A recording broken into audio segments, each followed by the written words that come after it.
Eh bien, vous savez, aujourd'hui, le sud du Liban a été frappé par une série de raids israéliens menés par étapes. Vous savez, dans un scénario désormais bien classique ici. Dans un premier temps, l'armée israélienne a lancé ses avertissements ciblés contre une zone résidentielle dans le Casa de Saïda. Cette zone a été évacuée et les routes ont été fermées. C'est la deuxième fois en moins d'une semaine que la région est ciblée.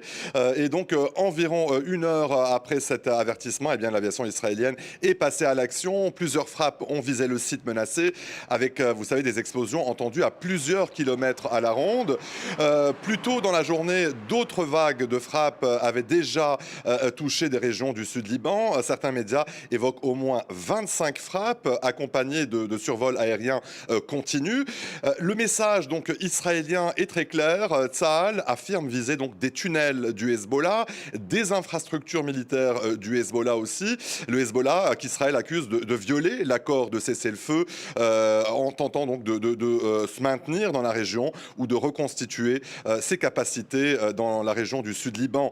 Vous savez, sur le terrain, pour les habitants de la région, eh bien, cela se traduit par une insécurité chronique et des déplacements forcés. Ce soir, d'ailleurs, plusieurs familles ont pris le chemin de la capitale Beyrouth pour passer la nuit chez des proches ou dans leur résidence secondaire.